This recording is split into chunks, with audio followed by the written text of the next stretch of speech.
السلام عليكم ورحمة الله وبركاته.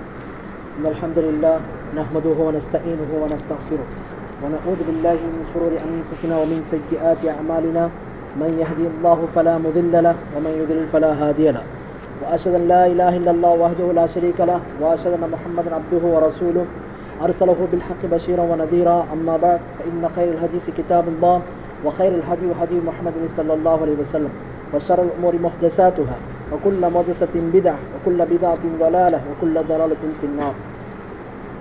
يا أيها الذين آمنوا اتقوا الله حق تقاته ولا تموتن إلا وأنتم مسلمون. يا أيها الناس اتقوا ربكم الذي خلقكم من نفس واحدة وخلق منها زوجها بث منهما رجالا كثيرا ونساء واتقوا الله الذي تساءلون به والأرحام إن الله كان عليكم رقيبا. يا أيها الذين آمنوا اتقوا الله وقولوا قولا سديدا يصلح لكم أعمالكم ويغفر لكم ذنوبكم ومن يطع الله ورسوله فقد فاز فوزا عظيما.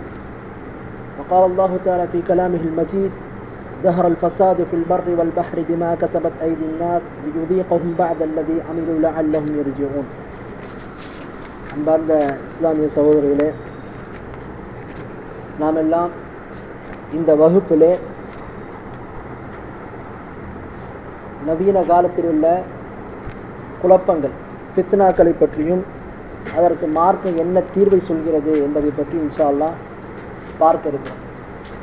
நான் உங்களிடத்தில் ஒரு குர்ஆனுடைய ஆயத்தை ஓதுனேன்.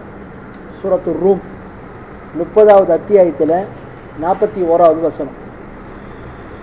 அந்த வசனத்தில் அல்லாஹ் சொல்கிறான்: ஸஹரல் ஃபஸாது ஃபில் பர்ரி வல் பஹ்ரி பிமா கஸபத் ஐதின் நாஸ் லியுதீகஹும் பஅத அல்லதி அமிலு லஅல்லஹும் யர்ஜிஊன். இந்த வசனத்தை இங்கே ஓதுறதுக்கான காரணம் என்ன அப்படின்றத பார்த்தீங்கன்னா, ஷேக் சாலி அஸ்-சுஹைமின்னு மதீனா யூனிவர்சிட்டியில் அக்கீதா பிரிவுக்கு உஸ்தாதாக இருக்கிறாங்க. அவங்க ஐஎஸ் என்று சொல்லக்கூடிய அந்த இயக்கத்தை பற்றி அவங்ககிட்ட கேள்வி கேட்கப்பட்டது. அப்போ அவங்க பதில் தர்றதுக்கு முன்னாடி என்ன செய்தாங்கன்னா, குர்ஆனுடைய இந்த வசனத்தை தான் ஓதி என்ன செய்தாங்க, பதிலை சொல்கிறாங்க. அப்போ அதையே தான் நாமளும் இங்கே சொல்கிறோம். இந்த இடத்துல அல்லாஹ் தஆலா குர்ஆனில் சொல்கிறான்: ஸஹரல் ஃபஸாது ஃபில் பர்ரி வல் பஹ்ரி பிமா கஸபத் ஐதின் நாஸ். மனிதர்கள் அவங்களுடைய கரங்கள் செய்த தீமையின் காரணமாக, பாவங்களின் காரணமாக பூமியிலும் நிலத்திலும் நீரிலும் குழப்பங்கள் வெளிப்பட்டு விட்டது. அதனால் அல்லாஹ் என்ன செய்கிறான், யுதீகஹும் பஅத அல்லதி அமிலு. மனிதர்கள் அவங்க செய்த அந்த தீமையை அவங்களுக்கு சுவைக்க செய்வதற்காக வேண்டி அல்லாஹ் என்ன செய்கிறான்னு சொன்னால், அந்த குழப்பங்களையும் சோதனையும் அவங்க மீது ஏற்படுத்துகிறான். ஏன்? லஅல்லஹும் யர்ஜிஊன். அந்த சோதனையை கண்டு அவங்க என்ன செய்யணும், அதன் மூலமாக அல்லாஹ்வின் பால் தௌபா செய்து திரும்பி வர வேண்டும். அப்போ அல்லாஹ் இந்த வசனத்தில் சொல்கிறான், மனிதர்கள் செய்யக்கூடிய தீமையின் காரணமாக, அவங்களுடைய கரங்கள் செய்யக்கூடிய நாசத்தின் காரணமாக இந்த பூமியிலும் நிலத்திலும் என்ன செய்யப்படுது, நீரிலும் நிலத்திலும் குழப்பங்களும் ஃபித்னாக்களும் அதிகமாகுது. ஆக இதை கொண்டு அல்லாஹ் என்ன செய்கிறான், பார்க்குறான், அந்த மனிதர்களுக்கு இதை சுவைக்க செய்யறான். இந்த ஃபித்னாவில் அந்த மனிதர்களை கொண்டு வர்றான். இதிலிருந்து ஒரு மனிதன் திருந்தி வெளியே வந்துட்டான்னு சொன்னால், பாவ மன்னிப்பு தேடிய வெளியே வந்துட்டான்னு சொன்னால் அது அவனுக்கு வெற்றியாக அமையும். யார் இந்த ஃபித்னாவிலையும் இந்த குழப்பத்திலையும் மீற முடியாமல் அல்லாஹ்வின் பால் திரும்பி வராமல் தௌபா செய்யாமல் அதிலே இருக்கின்றார்களோ அவர்களுக்கு தீமையும் நாசமும் தான் உண்டாகும் அப்படின்றத அல்லாஹ் இந்த வசனத்தின் மூலமாக சொல்கிறான். அப்போ நம்ம பார்க்குறோம், இன்றைக்கி நம்மளை சுற்றி எத்தனையோ குழப்பங்களும் ஃபித்னாக்களும் இருக்குது. இந்த மாதிரி நிலையில் நாம் எப்படி நடந்துக்கிறோம், நாம் மார்க்க அதற்கு என்ன தீர்வை சொல்லுது அப்படின்றத பற்றி தான் இன்ஷா அல்லாஹ் இந்த வகுப்பில் நாம் பார்க்க இருக்கிறோம். இன்றைக்கி ஈராக்லேயும் குறிப்பாக தௌலத்துல் இஸ்லாமியா ஈராக் ஷாம்னு சொல்லிக்கிட்டு சிரியா மற்றும் ஈராக்கில் இஸ்லாமிய சாம்ராஜ்யம் என்ற ஒரு வார்த்தை என்ன செய்கிறாங்க, ஒரு கருத்தை இன்றைக்கி கொண்டு வந்திருக்கிறாங்க. இதை பற்றி இன்ஷா அல்லாஹ் நம்ம பார்க்க இருக்கிறோம். இதை பற்றி இன்றைக்கி அதிகமாக ஃபேஸ்புக்லேயும் அதிகமாக மக்கள் அதிகமாக குறிப்பாக வாலிபர்கள் என்ன செய்கிறாங்க, இளைஞர்கள் என்ன செய்கிறாங்கன்னா இதில் அதிகமாக ஈடுபடுறதை நம்ம காண்றோம். எந்த அளவுக்குன்னு சொன்னால், இதில் ஒருவர் இன்னொருவரை யாரெல்லாம் இந்த அமைப்பை ஐஎஸ்ஐஎஸ் ஆதரிக்கிறார்களோ அவங்கெல்லாம் உண்மையான முஸ்லீம் மாதிரியும், யாரெல்லாம் இவங்களை எதிர்க்கிறாங்களோ அவங்கெல்லாம் குஃபூரில் இருக்கிற மாதிரியும் இன்றைக்கி என்ன செய்யப்படுது, ஒரு தோற்றத்தை ஏற்படுத்தப்பட்டிருக்குது நம்ம பார்க்குறோம். அப்போ இதில் நிறைய பேருக்கு உண்மை புரியலை, சத்தியம் தெரியலை. ஆக அதுதான் நம்ம இங்கே தெரியப்படுத்த இருக்கிறோம். முதல்ல இந்த இடத்துல நம்ம ஒன்று விளங்கி கொள்ள வேண்டும். மார்க்கத்தில் எந்த ஒரு ஃபித்னா வந்தாலும் சரி, எந்த ஒரு குழப்பம் வந்தாலும் சரி, அந்த குழப்பத்திற்கான தீர்வை நாம் எப்படி பெற வேண்டும் என்று சொன்னால், அது தொடர்பாக நம்ம யாரிடத்தில் சென்று கேட்டு தீர்வை பெற வேண்டும் என்றால் மார்க்கத்தை தெரிஞ்ச அறிஞர் இடத்துல போகணும். அல்லாஹ் தஆலா குர்ஆன்லயே சொல்றான், ஃபஸ்அலு அஹ்ல திக்ரி இன் குன்தும் லா தஅலமூன். உங்களுக்கு ஏதாவது விஷயம் தெரியலன்னு சொன்னால் இந்த மார்க்கத்தை அறிந்தவர்கள், இதை தெரிந்தவர்களுக்கு என்ன செய்யுங்க, கேட்டு தெரிந்து கொள்ளுங்கன்ற அல்லாஹ் தஆலா. அப்போ இதுதான் என்ன, மார்க்கத்தில் முதல் அடிப்படை. நமக்கு எந்த ஒரு ஃபித்னா வந்தாலும் சரி, எந்த ஒரு குழப்பம் வந்தாலும் சரி, நம்ம என்ன செய்கிறோம், உடனே அது பற்றி யார் மார்க்கத்தை அறிந்தவர்களாக இருக்கிறார்களோ, கல்வி அறிவை பெற்றவர்களாக இருக்கிறார்களோ அவங்களிடத்துல முதல்ல போய் அதற்கான தீர்வை கொண்டு செல்லணும். இதுக்கு நம்ம பார்க்குறோம், பல விஷயங்களை பார்க்கலாம். நபிகள் நாயகம் ஸல்லல்லாஹு அலைஹி வஸல்லம் அவர்கள் உயிர் வாழ்கிற வரைக்கும் சஹாபாக்கள் தங்களுக்குள்ள எந்த ஒரு பிரச்சனை வந்தாலும், எந்த ஒரு தீர்வை நாடுனாலும் என்ன செய்வாங்க, உடனே ரசூலுல்லாஹ் கிட்ட தான் கேட்பாங்க.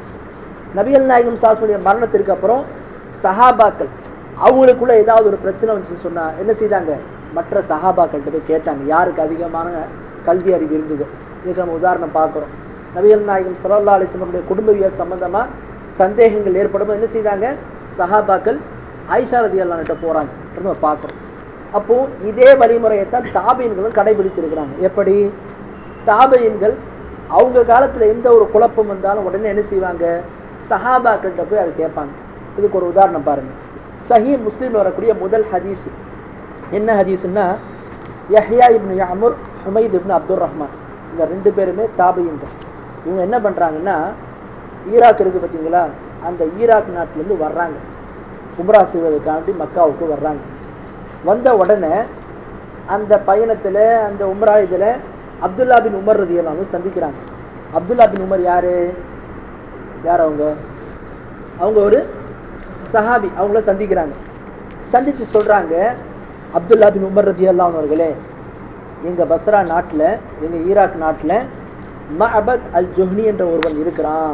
அவன் என்ன சொல்கிறான்னா, இன்னல் அம்ர உன்ஃபுன், காரியங்கள் எல்லாம் அப்படியே நடக்குது, விதி என்பதெல்லாம் கிடையாது என்று விதியை மறுக்கிறான், தக்தீர் இல்லைன்னு சொல்கிறான். அவனை பற்றி உங்களுடைய நிலை என்ன என்று கேட்குறாங்க. அப்போது அப்துல்லா பின் உமர் ரலியல்லாஹு அன்ஹு சொல்கிறாங்க, நான் அவனை விட்டு பரிசுத்தமானவன், அவன் என்னை விட்டு விலகியவன். ஒரு மனிதன் உஹதுடைய மலை அளவுக்கு தங்கத்தை தர்மம் செய்திருந்தாலும் விதியை நம்பவில்லை என்று சொன்னால் அவனிடத்திலிருந்து அல்லாஹ் என்ன செய்ய மாட்டான், அந்த தர்மத்தை சதக்காவை ஏற்கவே மாட்டான் என்று சொல்லி அப்துல்லா பின் உமர் அந்த இரண்டு தாபீன்களுக்கு சொல்கிறாங்க.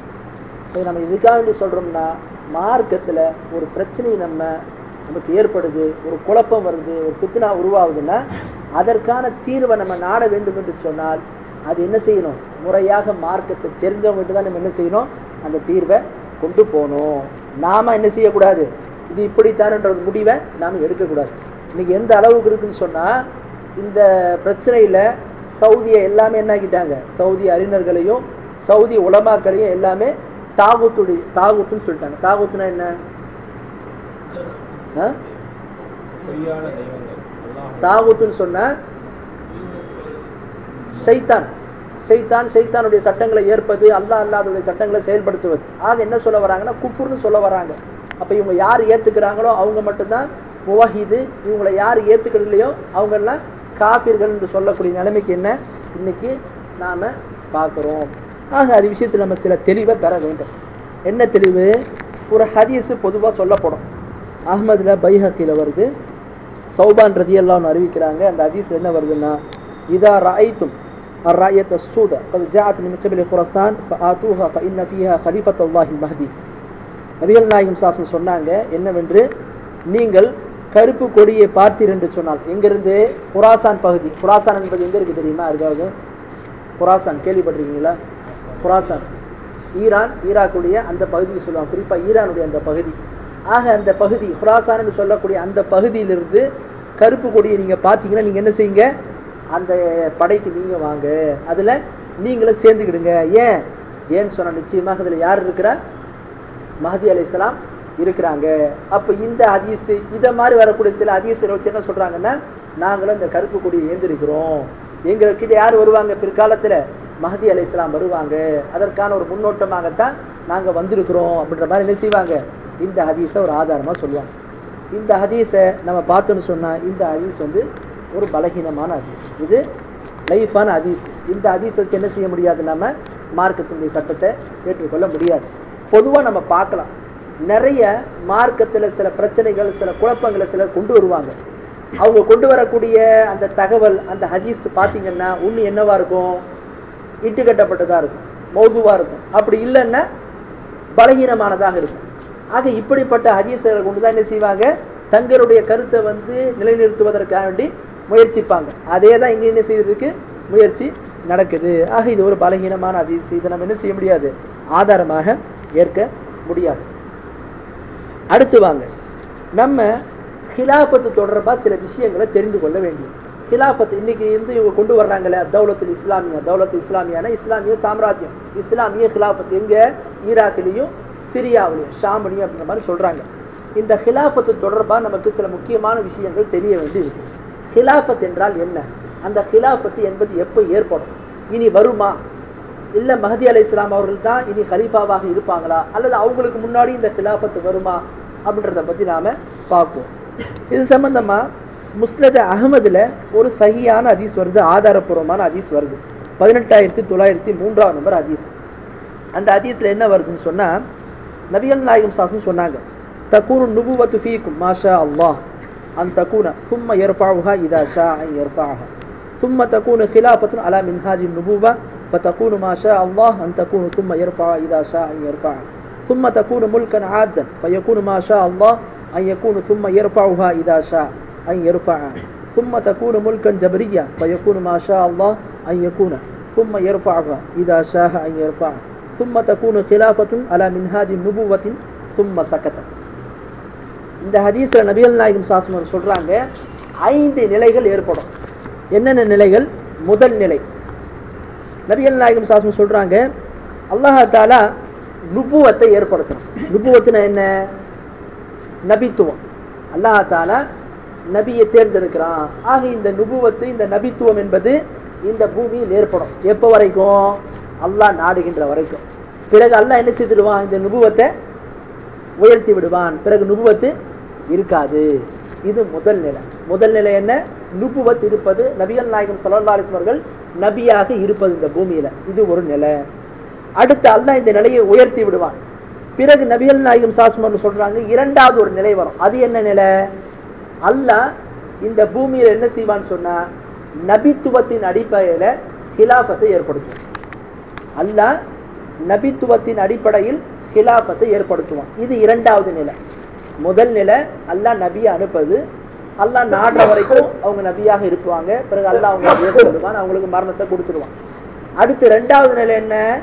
அல்லாஹ் இந்த உலகத்துல நபித்துவத்தின் அடிப்படையில என்ன செய்வான், அவங்களுடைய அந்த வழிமுறையில ஆட்சியை கொண்டு வருவான், ஹிலாஃபத்தை கொண்டு வருவான். இது எப்போ? அல்லாஹ் நாடுகின்ற வரைக்கும் இது இருக்கும். பிறகு அல்லாஹ் என்ன செய்திருவான், அதையும் உயர்த்தி விடுவான். பிறகு ஹிலாஃபத் இந்த பூமியில இருக்காது. அடுத்து மூன்றாவது நிலையை ரசூலுல்லாஹ் சொல்றாங்க. பிறகு என்ன ஆகும் ஹிலாஃபத்துக்கு அப்புறம்? பரம்பரை ரீதியான அடுத்தடுத்து வரக்கூடிய ஆட்சியாளர்கள் வருவார்கள். பரம்பரை ரீதியான ஆட்சி நடக்கும். இதுவும் என்ன? அல்லாஹ் நாடுகின்ற வரைக்கும் இந்த உலகத்துல இருக்கும். பிறகு அல்லாஹ் என்ன செய்வான், அதையும் அல்லாஹ் உயர்த்தி விடுவான். பிறகு என்ன? பிறகு அந்த நிலை இருக்காது. அடுத்து நான்காவது ஒரு நிலை. அது என்ன நிலை? இந்த பரம்பரையை வரக்கூடிய அந்த ஆட்சிக்கு அப்புறம் இன்னொரு ஆட்சி ஏற்படுத்துவான் அல்லாஹ் தஆலா. அது என்ன ஆட்சி? கொடுங்கோலர்களுடைய ஆட்சி.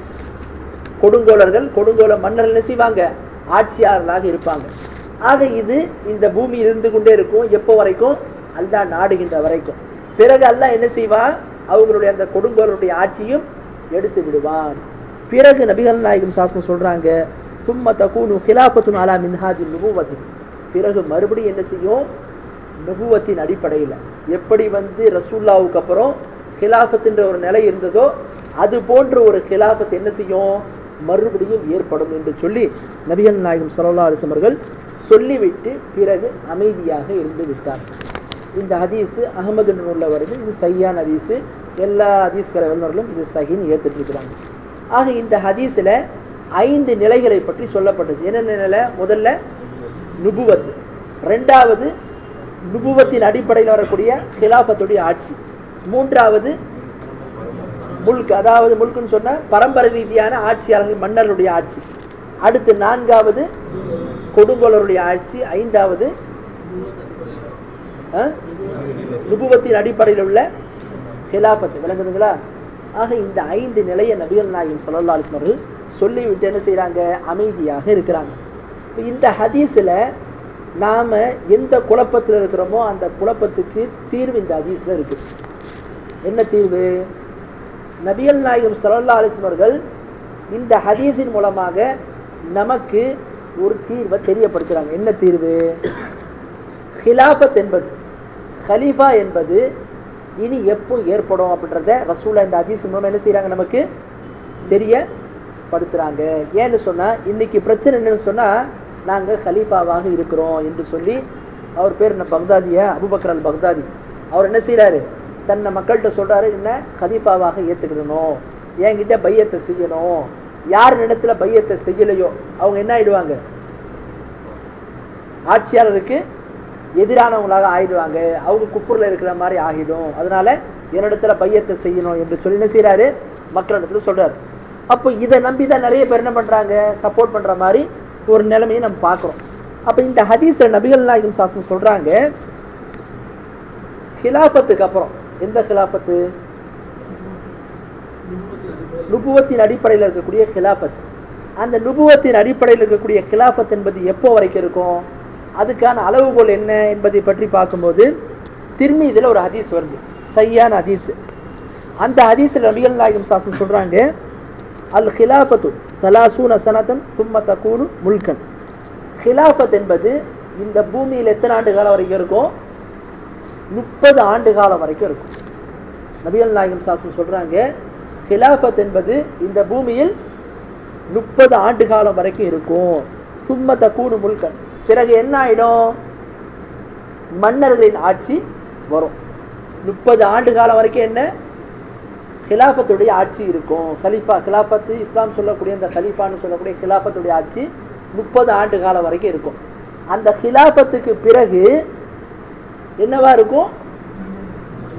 மன்னர்களுடைய ஆட்சி, மன்னருடைய ஆட்சி ஏற்படும் என்று சொல்லி நபிகள் நாயகம் ஸல்லல்லாஹு சொல்றாங்க. இந்த ஹதீஸை அறிவிக்கக்கூடிய அறிவிப்பாளர் சொல்றாரு, சும்ம யகூலு சஃபீனா, சஃபீனான்னு சொல்லக்கூடிய அறிவிப்பாளர் சொல்றாரு, அம்சிக், நீங்க எண்ணிக்கொள்ளுங்க. அந்த 30 ஆண்டு காலம் ரசூலுல்லாஹ் ஹிலாஃபத்துடைய ஆட்சி காலம் என்று சொன்னார்களே, அது என்ன? எண்ணி கொடுங்க. என்ன? அபூபக்கர் ரலியல்லாஹு அன்ஹுடைய 2 ஆண்டு காலம், அபூபக்கர் ரலியல்லாஹு அன்ஹுடைய 2 ஆண்டு காலம். அடுத்து 2வது ஹிலாஃபத்து உமர் ரலியல்லாஹு அன்ஹுடைய ஹிலாஃபத், அது எத்தனை ஆண்டு காலம்? 10 ஆண்டு காலம். அடுத்து உஸ்மான் ரலியல்லாஹு அன்ஹுடைய ஆட்சி காலம், அது எத்தனை ஆண்டு காலம்? 12 ஆண்டு காலம். அடுத்து அலி ரலியல்லாஹு அன்ஹுடைய ஆட்சி காலம், அது எத்தனை ஆண்டு காலம்? 6 ஆண்டு காலம். மொத்தம் எவ்வளவு வருது? மொத்தம் 30. அலி ரலியல்லாஹு அன்ஹுடைய ஆட்சி காலத்தை நீங்க பாத்தீங்கன்னா 6 வருஷத்துல அவர்கள் 5 வருடம் 8 மாதங்கள் என்ன செய்யறாங்க? ஆட்சி செய்யறாங்க. அதுக்கடுத்து வரக்கூடிய 4 மாதங்கள் அவங்களுடைய மகனான ஹசன் ரலியல்லாஹு அன்ஹு இருக்கிறாங்க, கலீஃபாவாக இருக்கிறாங்க. ஆக இந்த 30 ஆண்டுகள் தான் என்ன? ஹிலாஃபத்துடைய ஆட்சி என்று சொல்லி நபிகள் நாயகம் ஸல்லல்லாஹு இன்னொரு ஹதீஸின் மூலமா நம்ம என்ன செய்யறோம்? பார்க்கிறோம். விளங்குதுங்களா? ஆக இந்த ஹதீஸ்ல நம்ம பார்த்தோம் பார்த்தீங்களா, முஸ்னத் அஹ்மத்ல வரக்கூடிய ஹதீஸ் 5 நிலை. 5 நிலையில முதல் நிலை நுபுவத், ரசூலுல்லாஹ்வுக்கு அப்புறம் லா நபிய பாதி, அவங்களுக்கு அப்புறம் யாரும் நபியா வரப்போறது கிடையாது. ஈசா அலைஹிஸ்ஸலாம் அவர்கள் கியாமத் நாள் கிட்ட வந்தாலும் என்ன செய்ய மாட்டாங்க? நபியாக வரமாட்டாங்க. விளங்குதுங்களா? இந்த உம்மத்தினுடைய சரியத்தை பின்பற்றக்கூடியவங்களா தான் வருவாங்க. அந்த நிலையை பற்றி பேச போறது கிடையாது. அடுத்து 2வது நிலை, அது என்ன நிலை? எந்த நிலை? அந்த நிலை ஹிலாஃபத், ஹிலாஃபத்துடைய நபித்துவத்தின் அடிப்படையில் உள்ள ஹிலாஃபத்துடைய ஆட்சி. அது எத்தனை ஆண்டு காலம் வரைக்கும் இருக்கும்? 30 ஆண்டு காலம் வரைக்கும் இருக்கும். அது எப்படிப்பட்டது, யாரெல்லாம் அதில் அடங்குவாங்கன்றதையும் அது இன்னொரு ஹதீஸ்ல நம்ம பார்த்தோம். அதுக்கடுத்து என்ன? பரம்பரை ரீதியான ஆட்சி நம்ம பார்க்கிறோம். யாரு? முஆவியா ரலியல்லாஹு அன்ஹு வராங்க, முஆவியா ரலியல்லாஹு அன்ஹுக்கு அப்புறம் யஸீத் வராங்க, அதுக்கப்புறம் என்ன? உமவியாக்களுடைய ஆட்சி காலம் அப்படியே வருது. அதுக்கடுத்து என்ன? அப்பாசியாக்களுடைய ஆட்சி காலம் வருது. விளங்குதுங்களா? அப்ப இவ்வாறு பரம்பரை ரீதியான ஆட்சியும் நம்ம பார்க்கிறோம். ஆக இந்த ஹதீஸ் ரசூல் என்ன செய்யறாங்க, முன்னறிவிப்பு செய்யறாங்க. என்ன முன்னறிவிப்புனா என்ன? முன்னறிவிப்புனா தெரியுமா, கேள்விப்பட்டிருக்கீங்களா? கியாமத் நாளைக்கு முன்னாடி இப்படிலாம் ஏற்படும் ரசூல் நிறைய விஷயங்களை சொல்றாங்க. ஆக அப்படிப்பட்ட விஷயங்கள்ல ஒண்ணுதான் என்ன, முன்னறிவிப்பு. அந்த முன்னறிவிப்பை பற்றி தான் ரசூலுல்லாஹ் சொல்றாங்க என்னவென்று, பிறகு பரம்பரை ரீதியான ஆட்சி ஏற்படும், அதுவும் ஏற்படும். பிறகு என்ன, கொடுங்கோலருடைய ஆட்சி வரும். அந்த கொடுங்கோலருடைய ஆட்சிக்கு அப்புறம் என்ன, மறுபடியும் நபித்துவத்தின் அடிப்படையில கிலாபத்து வரும். ஆக அதுக்கப்புறம் ரசூலுல்லாஹ் அமைதியாக இருந்து விட்டார்கள். இங்க நமக்கு ஒரு கேள்வி வரும். என்ன கேள்வி? நபிகள் நாயகம் ஸல்லல்லாஹு அலைஹி வஸல்லம் இந்த ஹதீஸை வைத்து நம்ம பார்த்தோம்னு சொன்னா, இனி கிலாபத் என்பது எப்போ ஏற்படும்? எப்போ ஏற்படும்? மஹதி அலைஹிஸ்ஸலாம் அவர்கள் வரும்போது தான் ஏற்படும். அதற்கு முன்னாடி கிலாபத் என்பது ஏற்படாது. விளங்குதா? நல்ல நம்ம விளங்கி கொள்ள வேண்டும். இந்த ஹதீஸின் மூலமா நமக்கு ரசூலுல்லாஹ் தெரியப்படுத்துறாங்க கிலாபத் என்பது என்ன, இனி எப்போ ஏற்படும்? 30 ஆண்டு காலம் வரைக்கும் இருந்துச்சு பார்த்தீங்களா? இந்த 30 ஆண்டு காலம் வரைக்கும் குலஃபாய் ராஷிதுன்றாங்க பார்த்தீங்களா? அந்த 30 ஆண்டு காலத்துக்கு அப்புறம் இனி கிலாபத் என்பது எப்போது ஏற்படும்? மஹதி அலைஹிஸ்ஸலாமுடைய காட்சி காலத்துல தான் ஏற்படும் அப்படின்றத இந்த ஹதீஸின் மூலமா பார்க்கிறோம். அதைத்தான் இந்த ஹதீஸுக்கு விளக்க உரையாக சொல்லக்கூடிய அறிஞர்கள் சொல்றாங்க. சில அறிஞர்கள் என்ன சொல்றாங்க, இல்ல இது யாரை குறிக்குதுன்னு சொன்னா உமர் இப்னு அப்துல் அசீஸை குறிக்குதுன்னு சொல்றாங்க. ஆனா அதனுடைய கருத்து என்ன, சரியானது கிடையாது. ஏன் சரியானது கிடையாது?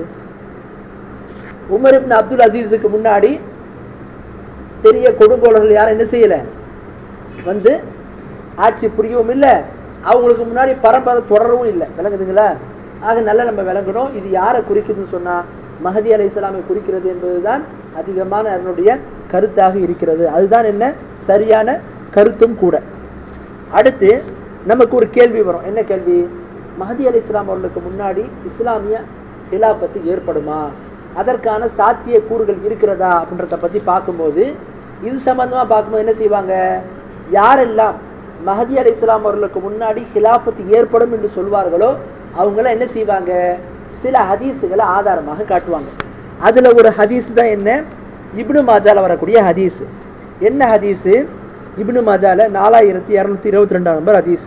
அந்த ஹதீஸை சௌபான் ரலியல்லாஹு அன்ஹு அறிவிக்கிறாங்க. அவங்க சொல்றாங்க, யக்ததிலு இந்த கந்திக்கும் ஸலாஸத்துன் குல்லுஹும் இப்னு கலீஃபத்தின்.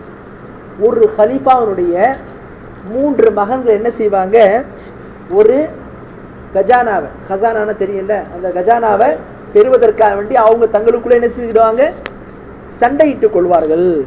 சும்மலா யஸீரு இலா வாஹிதி மின்ஹும். இதுல யாருமே என்ன செய்ய மாட்டாங்க, அந்த 3 பேருமே அந்த கஜானாவை அவர்கள் சென்று அடைய மாட்டார்கள்.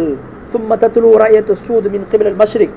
இதுக்கடையில என்ன ஆகும், கிழக்கு பகுதியிலிருந்து கருப்பு கொடி ஏந்திய ஒரு கூட்டம் வரும். ஃபயக்துலூனகும் கத்லன் லம் யக்துலூ கௌமன் ثم ذكر شيئا لا عفذوا فاذا رايتموه فبايعوه. அந்த கருப்பு அந்த கொடி ஏந்திய கிழக்கிலிருந்து வரக்கூடிய அவங்க என்ன செய்வாங்க, இவர்களை கொல்வார்கள், இவங்களை எடுத்து போயிடுவார்கள். அடுத்து ரசூலா சொல்றாங்க, அந்த கூட்டத்தாரை நீங்கள் பார்த்தீங்கன்னு சொன்னால் அவங்களோட நீங்க பையத்து செய்யுங்க. ஏன், அதுல யார் இருப்பா, மஹதி அலைஹிஸ்ஸலாம் இருப்பார்கள் என்று சொல்லி ஒரு ஹதீஸ் வருது. இந்த ஹதீஸ்ல என்ன வருது, ஒரு வார்த்தை, 3 பேர் சண்டையிடுவாங்க. அந்த 3 பேர் எதுக்காக வேண்டி சண்டையிடுவாங்க, அந்த கஜானாவை பெறுவதற்காக வேண்டிய, அந்த புதையலை பெறுவதற்காக வேண்டி சண்டையிடுவாங்க. அவங்க யாரு, ஒரு கலீஃபாவுடைய 3 மகன்கள் வருது. அப்ப என்ன விளங்குது, அப்ப கலீஃபா என்பவர்கள் மஹதி அலைஹிஸ்ஸலாம் அவர்களுக்கு முன்னாடியே இருப்பாங்க. அதனால தான் ரசூல் என்ன செய்தாங்க, ஒரு கலீஃபாவுடைய 3 மகன்கள் சண்டையிடுவாங்க, அதுக்கப்புறம் தான் என்ன ஆவாங்க, மஹதி வருவார்கள் என்று சொல்லி நபிகள் நாயகம் ஸல்லல்லாஹு அலைஹி வஸல்லம் அவர்கள் இந்த ஹதீஸ்ல சொன்னதாக நம்ம பார்க்கிறோம். ஆனா இந்த ஹதீஸை நீங்க பாத்தீங்கன்னா இதுவும் என்ன ஆதாரபூர்வமான ஹதீஸ் கிடையாது. இதுவும் லைஃபான ஹதீஸ், பலகீனமான ஹதீஸ். ஆக இதை நம்ம என்ன செய்ய முடியாது, ஆதாரமாக ஏற்றுக்கொள்ள முடியாது. அடுத்து இன்னொரு ஹதீஸை சொல்லுவாங்க, அது முஸ்லிம்ல வருது.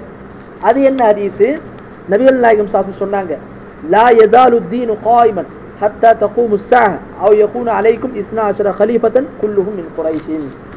நபிகள் நாயகம் ஸல்லல்லாஹு அலைஹி வஸல்லம் சொன்னாங்க, கியாமத் நாளைக்கு வரைக்கும் என்ன செய்யும், இந்த கியாமத் நாளைக்கு முன்னாடி வரைக்கும் இந்த மார்க்கம் நிலைத்து இருந்து கொண்டே இருக்கும். அதுக்கு முன்னாடி என்ன, இந்த மார்க்கத்தில் எத்தனை பேர் வருவாங்க? 12 கலீஃபாக்கள் என்ன செய்வாங்க?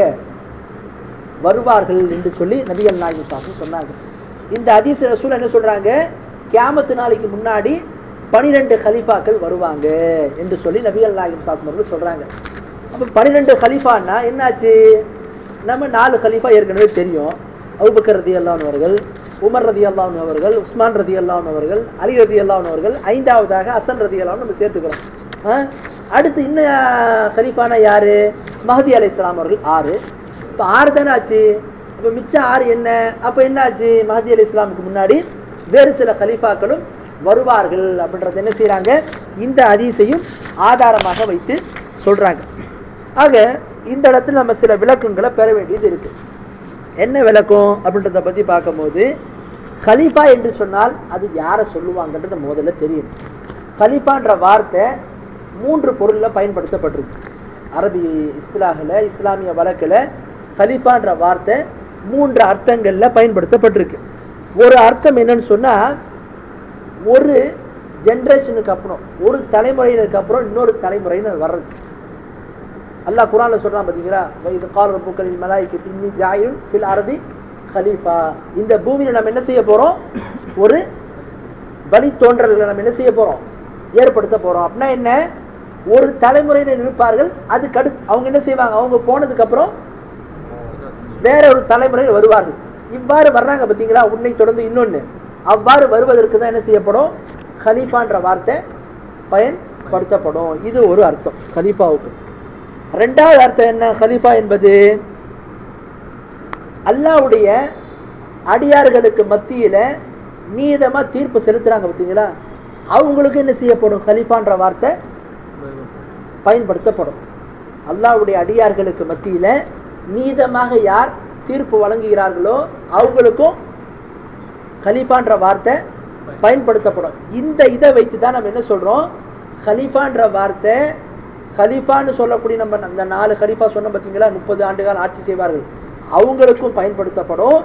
அவங்களுக்கு அப்புறம் சில இஸ்லாமிய மன்னர்கள் வந்தாங்க பார்த்தீங்களா, அவர்களுக்கும் கலீஃபான்ற வார்த்தை பயன்படுத்தப்படும். எப்போ? அவங்க நீதமாக ஆட்சி செய்திருந்தா. அதனால தான் உமர் இப்னு அப்துல் அசீஸை கூட என்ன செய்வாங்க? கலீஃபான்னு சொல்லுவாங்க. விளங்குதா? இப்போ கலீஃபா என்பதற்கு இது ஒரு அர்த்தம் இருக்கு. என்ன அர்த்தம்? அல்லாஹ்வுடைய அடியார்களுக்கு மத்தியில் நீதமாக தீர்ப்பு வழங்குறவங்க. அப்ப அவர்கள் கலீஃபாவான்னு சொன்னா எல்லா மக்களுமே அவங்களை ஏற்றுக்கொண்டு வரணும் அப்படின்றது நிபந்தனை கிடையாது. குறிப்பிட்ட சில மக்கள் அவங்களை ஏற்றுக்கிட்டு அவங்க மன்னராக இருந்தால் கூட போதும், அவங்க நீதமாக ஆட்சி செய்த அவங்களையும் இஸ்லாமிய வழக்கில் கலீஃபா என்று சொல்வார்கள். விளங்குதா? அடுத்து 3வது கலீஃபா என்பது யாருக்கு பயன்படுத்தப்படும்னா, எல்லா இஸ்லாமிய மக்களும் முஸ்லீம்களும் ஒரு நபரிடத்தில் பையத்தை செய்து அவரை கலீஃபான்னு ஏற்றுக்கிறாங்க பார்த்தீங்களா. எப்படி எல்லா முஸ்லீம்களும் அபூபக்கர் ரலியல்லாஹு ஏற்றுக்கிட்டாங்களோ, எப்படி எல்லா முஸ்லீம்களும் உமர் ரலியல்லாஹு ஏற்றுக்கிட்டாங்களோ, எப்படி எல்லா முஸ்லீம்களும் உஸ்மான் ரலியல்லாஹு ஏற்றுக்கிட்டாங்களோ, எப்படி எல்லா முஸ்லீம்களும் அலி ரலியல்லாஹு ஏற்றுக்கிட்டாங்களோ, எப்படி எல்லா முஸ்லீம்களும் ஹசன் ரலியல்லாஹு ஏற்றுக்கிட்டாங்களோ, அதே மாதிரி தான் மஹதி அலைஹிஸ்ஸலாம் ஏற்றுக்கிடுவாங்க. ஆக இதுதான் என்ன? கலீஃபாவுக்குண்டான இன்னொரு அர்த்தம். ஆக இந்த மாதிரி 3 அர்த்தம் என்ன செய்யப்பட்டிருக்கு? கொடுக்கப்பட்டிருக்கு அப்படின்றத நாம பார்க்குறோம். விளங்குதுங்களா? ஆக நம்ம நல்லா விளங்கி கொள்ள வேண்டும். கலீஃபான்னு சொன்ன வெறும் எல்லா முஸ்லீம்களும் ஒரு நபரை தேர்ந்தெடுத்து ஹிலாஃபத்து நம்ம சொல்கிறோமே, அவங்களுக்கு மட்டும்தான் கலீஃபான்ற வார்த்தை கிடையாது.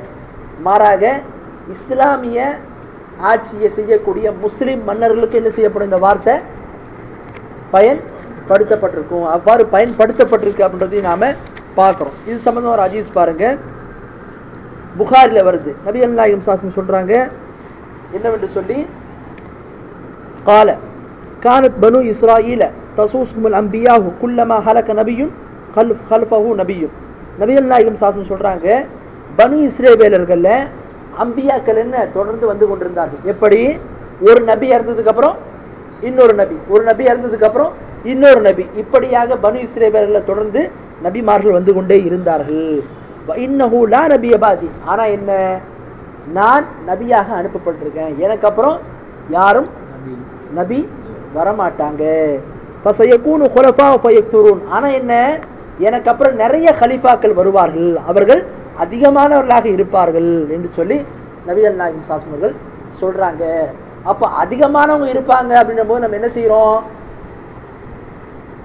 வெறும் அபூபக்கர் ரலியல்லாஹு அன்ஹு, உமர் ரலியல்லாஹு அன்ஹு, உஸ்மான் ரலியல்லாஹு அன்ஹு, அலி ரலியல்லாஹு அன்ஹு, ஹசன் ரலியல்லாஹு அன்ஹு, இந்த 5 பேர் தான் சொன்னா அப்ப என்னாச்சு?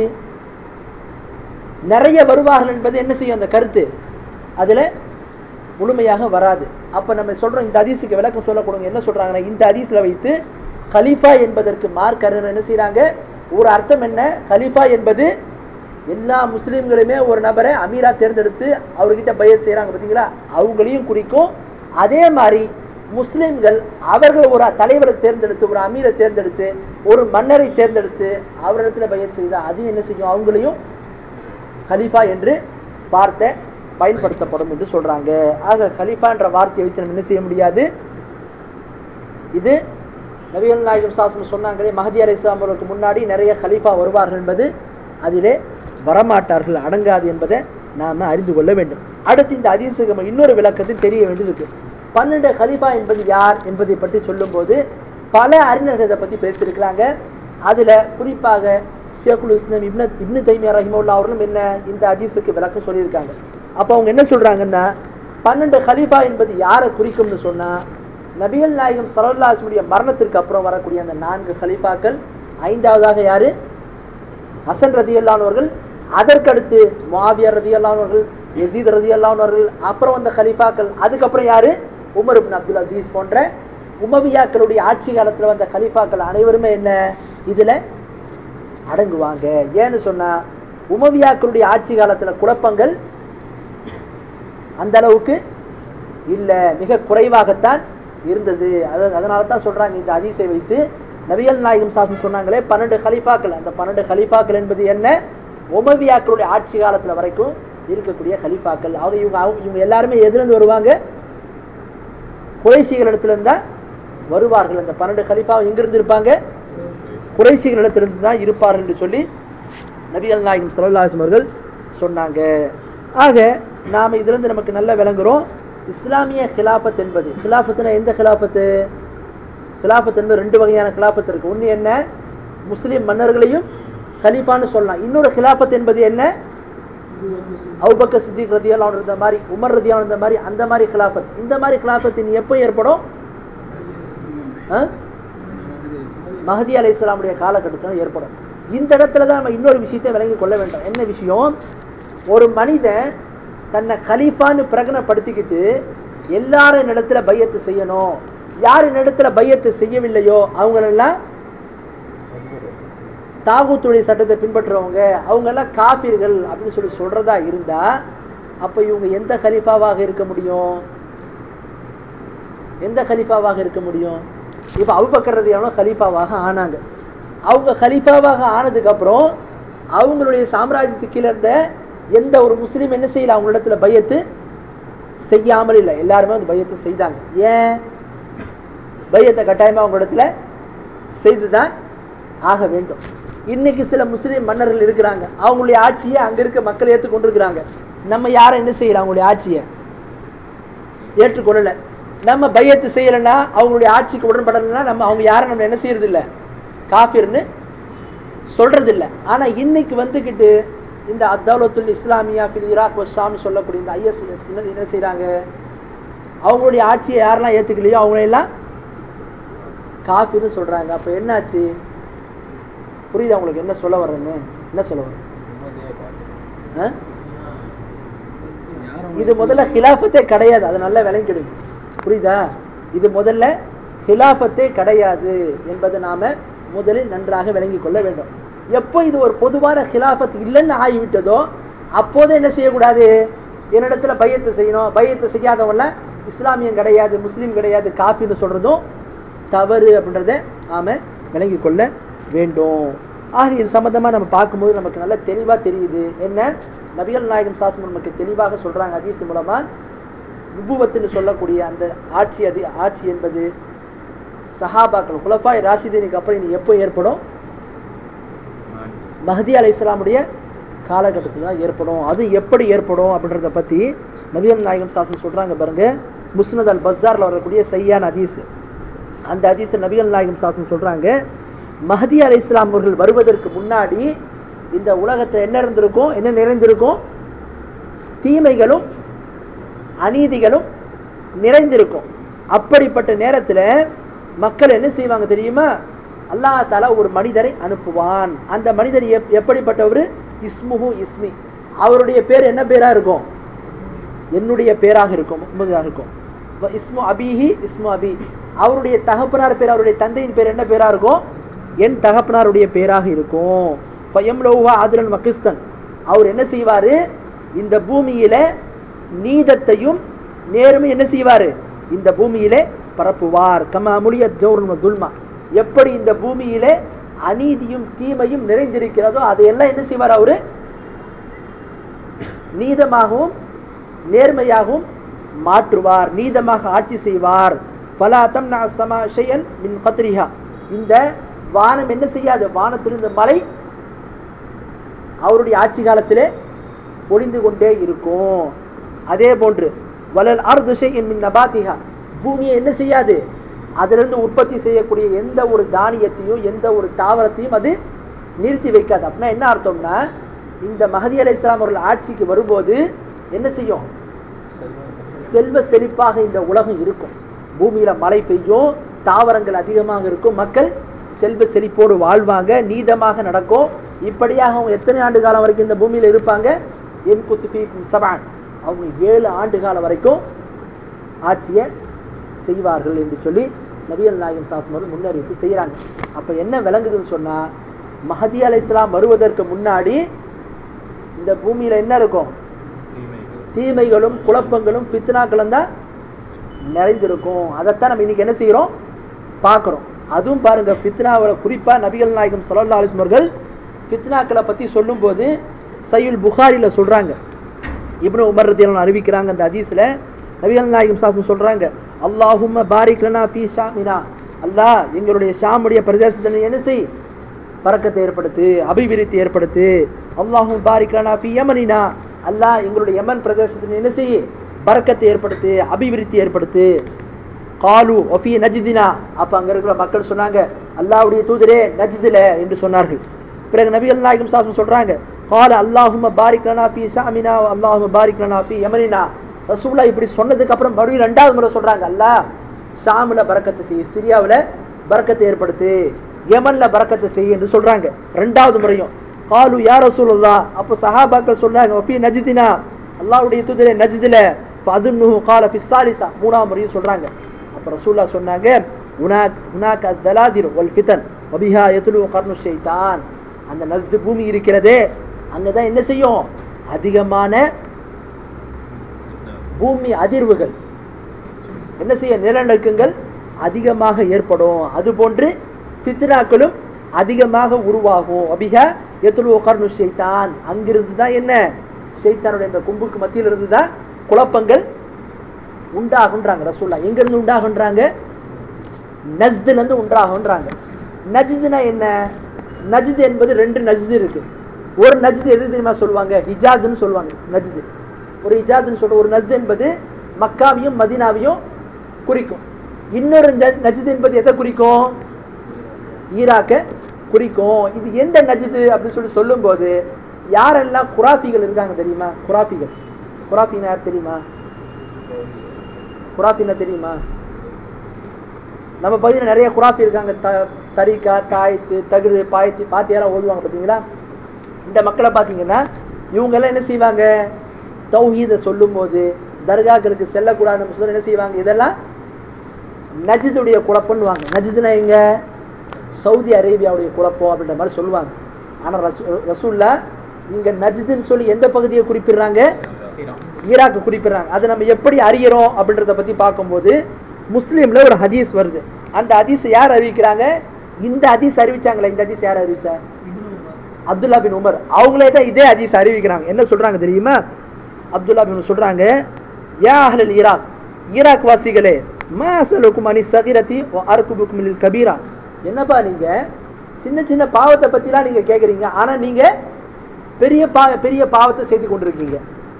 அப்துல்லா பின் உமர் அந்த ஈராக் வாசிகள்கிட்ட சொன்னாங்க, ஈராக் வாசிகளே, என்னிடத்துல சின்ன சின்ன பாவத்தை பத்திலாம் நீங்க கேக்குறீங்க, ஆனா நீங்களே என்ன பண்றீங்க, பெரிய பெரிய பாவத்துல இருக்கீங்க. ஆனா நீங்க எதை பத்தி கேக்குறீங்க, சின்ன சின்ன பாவங்களை பத்தி என்னிடத்துல கேக்குறீங்க. ஒரு மனுஷன் பெரிய பெரிய பாவத்தை செய்யறான், எல்லா பெரிய பெரிய பாவத்தை செய்துட்டு சின்ன சின்ன பாவத்தை பத்தி, சின்ன சின்ன பாவத்தை செய்யலாமா, அது செய்த குற்றமா, அதனால என்ன தண்டனை கேட்டா எப்படி இருக்கும்?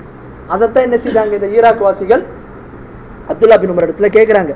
அப்போ அப்துல்லா பின் உமர் சொல்றாங்க, என்னுடைய தந்தை சொல்றாங்க என்னன்னு சொல்லி, சமயத்து ரசூலுல்லாஹி ஸல்லல்லாஹு அலைஹி வஸல்லம் யகூல், இந்த ஈராக் வாசிகள் எல்லாம் கவனமாக கேளுங்க, நான் அல்லாஹ்வுடைய தூதரிடத்திலிருந்து ஒரு ஹதீஸை கேட்டேன், ஒரு விஷயத்தை கேட்டேன். என்ன? இன்னல் ஃபித்னத தஜீஉ மின் ஆஹுனா வ அவ்மா பியதிஹி நஹ்வல் மஷ்ரிக் மின் ஹைது யத்லு கர்னா ஷைத்தான். சொல்றாங்க, ஈராக் வாசிகளை நன்றாக கேட்டுக்கொள்ளுங்க. நபிகள் நாயகம் ஸல்லல்லாஹு அலைஹி வஸல்லம் சொன்னாங்க, நிச்சயமாக ஃபித்னாக்கள், குழப்பங்கள் இங்கிருந்து தான் தோன்றும், இங்கிருந்து தான் தோன்றும் என்று சொல்லி ரசூல் என்ன செய்யறாங்க, தன்னுடைய கையை கிழக்கை நோக்கி திருப்புறாங்க. மதீனால இருந்து கிழக்குல என்ன இருக்குது, ஈராக் தான் இருக்குது. அந்த ஈராக்கை நோக்கி திருப்பி சொல்றாங்க, குழப்பங்கள் இங்கிருந்து தான் தோன்றும், ஷைத்தானுடைய இரு கொம்புகளுக்கு மத்தியிலிருந்து அந்த குழப்பங்கள் உண்டாகும் வரும் என்று சொல்லி நபிகள் நாயகம் சாசம் முன்னறிவிப்பு செய்யறாங்க. ஆக இது அப்படியே நடக்குது. எப்படி இந்த ஈராக்கில் நம்ம இருக்கக்கூடிய ஃபித்னாக்களை பார்த்தோன்னா பல ஃபித்னாக்களை பார்க்கணும். அலி ரலியல்லாஹு கொன்றது யாரு? இதே ஈராக் வாசிகள் தான். விளங்குதா? உஸ்மான் ரலியல்லாஹு கொள்வதற்காக வந்தவங்களும் யாரு? இந்த ஈராக் வாசிகள் தான். அடுத்து நம்ம ஹாரிஜியாக்குன்னு சொல்றோமே, அலி ரலியல்லாஹு அவர்களுக்கும் முஆவியா ரலியல்லாஹு அன்ஹுக்கும் நடந்த அந்த போர்ல என்ன செய்யறாங்க, நிறைய சேதாரங்கள் உண்டாகுது. நம்ம என்ன செய்வோம், இரண்டு தரப்புல இருந்து நடுவர்களை நியமித்து நம்ம தீர்வை நாடுவோம், நமக்கு மத்தியில சமாதானமா போவோம், அதற்கு நடுவர்களை நியமிப்போம் என்று சொல்லி என்ன பண்றாங்க, நியமிக்கிறாங்க. உடனே ஒரு கூட்டம் வருது. என்ன பண்ணாங்க அவங்க, இனில் ஹுக்மு இல்லா இல்லா, அல்லாஹ் என்ன சொல்றான் குர்ஆன்ல, மார்க்கை தீர்ப்பு அளிப்பது யார் அளிக்கணும், சட்டம் நீதிபதி நீதி கொடுப்பது என்பது யாரு, யார் சட்டத்தை சொல்லணும், அல்லாஹ் தான் சொல்லணும். நீங்க என்ன மனுஷனுடைய சட்டத்தெல்லாம் ஏத்துக்கிறீங்க, ஆக நாங்க என்ன செய்யறோம், உங்ககிட்ட இருந்து இருக்க மாட்டோம் சொல்லி வெளியேறி போனாங்க. அவங்களுக்கு தான் என்ன சொல்லுவாங்க, அரபியில ஹாரிஜியான்னு சொல்லுவாங்க. விளங்குதுங்களா? ஹாரிஜியான்னா வெளியேறி செல்பவர்கள். யாரு? இவங்க அலி ரலியல்லாஹு அன்ஹு விட்டும் முஆவியா ரலியல்லாஹு அன்ஹு விட்டு என்ன செய்யறாங்க, வெளியேறி போறாங்க. இப்படியாக 6000க்கு மேற்பட்டவங்க என்ன பண்றாங்க, வெளியேறி போய் நஹரவான் இடத்துல போய் தங்குறாங்க. அப்ப என்ன பண்றாங்க, அலி ரலியல்லாஹு அன்ஹு அவர்கள் அப்பாஸ் ரலியல்லாஹு அப்துல்லா இப்னு அப்பாஸ் அனுப்புறாங்க. யார? அப்துல்லா பின் அப்பாஸ் அனுப்புறாங்க. எங்க அனுப்புறாங்க, கவாரிஜிகிட்ட பேசுறதுக்காக வேண்டி.